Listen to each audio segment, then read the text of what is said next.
Assalamualaikum warahmatullahi wabarakatuh. Berjumpa lagi dengan channel saya. Saya tertarik dengan sebuah berita. Beritanya ini yang kemarin, di bulan kemarin itu Myanmar, pemerintahan Myanmar di bawah Jenderal Min Aung Hlaing, wah angel susah ini.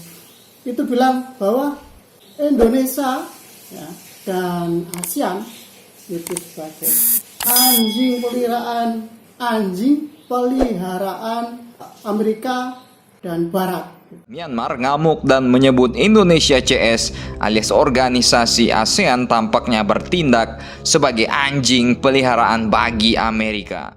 Sekarang dari pihak lembaga internasional itu bilang minta bantuan, bantu dong Myanmar gitu. Gak tahu itu lembaga dari mana, tuh minta teriak-teriak bantu dong Myanmar gitu. Tuh yang kedua beritanya dari konfirmasi pemerintah Cina. Kemarin itu kan kapal Coast Guard Cina itu parkir di dekat pantai Natuna Utara itu sampai 1 bulan di sana. Mulai tanggal 1 Januari. Di sana ngapain coba? Ngopi. Memang ngopi sini. Ya mengawasi kayaknya sih mengawasi itu tentang kilang minyak yang sekarang lagi dibangun sama Indonesia bersama dengan Vietnam kalau nggak salah ya. Coba kita simak aja videonya. Ayo kita lihat. And this year, we urge Indonesia to use the ASEAN chairmanship effectively to resolve the crisis in Myanmar. Isu Myanmar tidak akan dibiarkan menyandra proses penguatan pembangunan komunitas ASEAN. Hey, hola Indomax Indo Magazines. Oke, dua berita yang mantap jos. Kali ini datang lagi dari Indonesia dan negara Myanmar. Seperti yang kalian tahu, negara Myanmar sampai saat ini masih amsyong bos, berada di bawah kudeta Jenderal Min Aung Hlaing yang terhormat, yaitu sang panglima junta militer Myanmar. Namun tak disangka-sangka, sebuah lembaga internasional terkemuka pun kali ini tiba-tiba mendesak negara kita Indonesia untuk segera mengambil tindakan soal masalah Myanmar. Nah loh, lantas pertanyaannya, tindakan apakah yang harus kita ambil terhadap Myanmar? Apakah kita harus mengambil alih kendali negara Myanmar? Siapakah sebenarnya lembaga internasional yang mendesak Indonesia? Dan mengapa mereka malah mendesak negara kita untuk mengambil tindakan terhadap Myanmar? Apakah negara kita dianggap paling super power di ASEAN? Setelah ini kita bahas bosku. Kemudian berita kedua yang tak kalah panas. Setelah kapal Coast Guard monster Cina yang gentayangan di dekat Natuna mendapat sorotan tajam dari banyak pihak, dari banyak media, bahkan TNI Angkatan Laut pun sampai mengerahkan kapal perangnya, akhirnya kini negara Tiongkok China pun buka suara bos mengenai aktivitas kapal monsternya itu di dekat Laut Natuna. Nah, lantas apakah alasan China sebenarnya mengerahkan kapal Coast Guard monsternya di dekat wilayah Natuna? Penasaran beritanya? Cus, tanpa banyak bacor, mari kita bahas berita lengkapnya satu per satu bosku. Oke, berita pertama datang dari Indonesia dan Myanmar. Admin kutip dari beberapa sumber berita berikut, utamanya VOA Indonesia, mewartakan bahwa sebuah organisasi HAM internasional terkemuka, yaitu Human Rights Watch, kali ini tiba-tiba mendesak negara kita Indonesia untuk mengambil tindakan soal Myanmar, bos. Hal ini pun dikarenakan negara kita saat ini merupakan pemimpin atau ketua dari Perhimpunan Bangsa-Bangsa Asia Tenggara alias Indonesia adalah ketua ASEAN. Dan seorang direktur divisi Asia Human Rights Watch yaitu Elaine Person pada konferensi pers Kamis 12 Januari 2023 kemarin mengatakan bahwa ini adalah kesempatan bagi Indonesia untuk meningkatkan upayanya. Kami melihat bahwa Indonesia ingin memainkan peran yang lebih besar dalam urusan dunia dan berhasil memimpin G20 tahun lalu, ujarnya. Dan tahun ini kami mendesak Indonesia agar menggunakan keketuaan ASEAN-nya secara efektif untuk menyelesaikan krisis di negara Myanmar, ujar beliau. Nah loh, cukup mantap nih bos. Seperti yang kalian tahu, kondisi Myanmar saat ini pun masih cukup panas.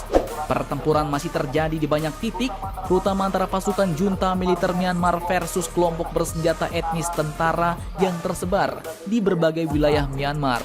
Bahkan Myanmar pun kemarin sempat melakukan kesalahan fatal bos, di mana bom dari militer Myanmar malah menghantam wilayah India. Cukup panas.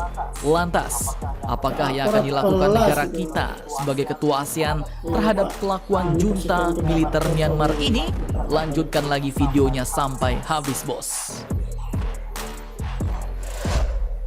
Oke, lanjut admin kutip dari banyak sumber berita berikut. Indonesia pun kini diketahui akan segera membentuk tim utusan khusus untuk Myanmar yang dipimpin oleh Menteri Luar Negeri Indonesia yaitu Ibu Retno Marsudi. Mantap jos nih bos. Siap-siap dah Myanmar. Kedatangan pasukan khusus yang dipimpin oleh Ibu Retno Marsudi.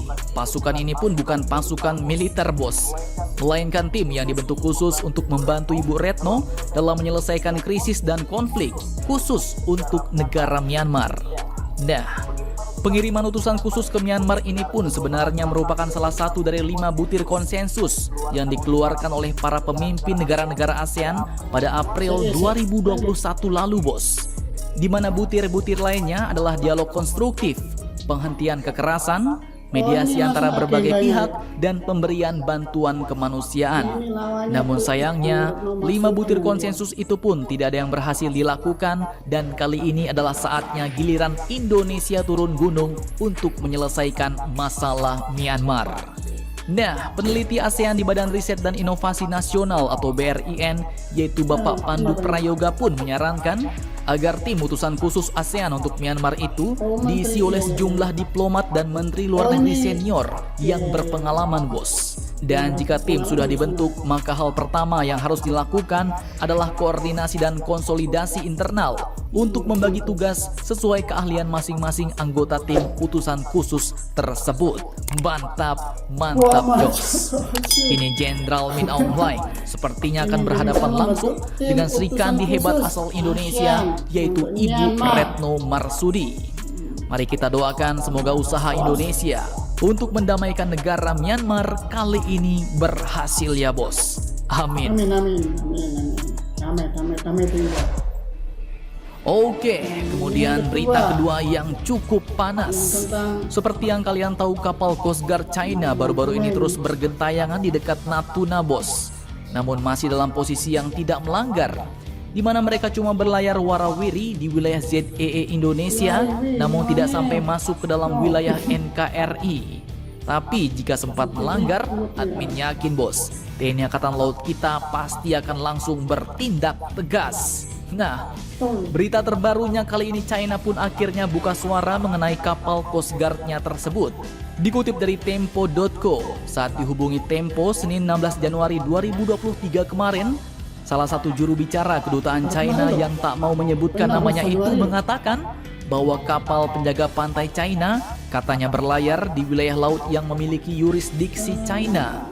Wilayah laut itu pun sesuai dengan hukum domestik dan hukum internasional, termasuk UNCLOS 1982 yang merupakan konvensi hukum laut PBB, di mana hal itu mereka lakukan demi menjaga keamanan dan ketertiban di laut, ujar juru bicara kedutaan China itu bos. Nah, kemudian dalam kesempatan yang sama, juru bicara kedutaan China itu juga menegaskan bahwa China telah bekerja sama dengan Indonesia untuk mengelola perbedaan maritim dan pihaknya akan terus melakukan konsultasi dan dialog antar kedua negara bos. Mantap Jos. Di sini artinya China pun beralasan bahwa patroli yang mereka lakukan hanya untuk menjaga keamanan dan Hanya menjaga ketertiban di keamanan. jalur laut. Jadi, sejauh ini masih tidak ada masalah, Bos. Oke, Selain tidak ada itu, masalah. dikutip dari CNN Indonesia, juru bicara Kemlu RI yaitu Bapak Tuku Faizaziah pun mengatakan bahwa jika berdasarkan Konvensi Hukum Kelautan PBB yaitu UNCLOS, maka sah-sah saja jika ada kapal asing melintas di perairan internasional. Bahkan beliau pun juga menuturkan bahwa keberadaan kapal-kapal China di ZEE itu adalah dalam rangka Freedom of Navigation, di mana UNCLOS 1982 menjamin Freedom of Navigation. Sesuai dengan UNCLOS 1982, Indonesia pun tidak memiliki overlapping claims di wilayah ZEE Natuna dengan negeri Tiongkok China. Mantap, mantap jos. Jadi bagaimana menurut kalian? Jangan lupa komentar, tetaplah kalian barbar dan jangan santuy terus. Demi Indonesia maju, salam Indomax, Indo Magazines. Oke, demikian teman-teman. Bagaimana pendapat kalian? Bom aja? Atau diskusi? Atau ya apa? Silakan komentar di kolom di bawah komentar ya. Terima kasih. Assalamualaikum warahmatullahi wabarakatuh.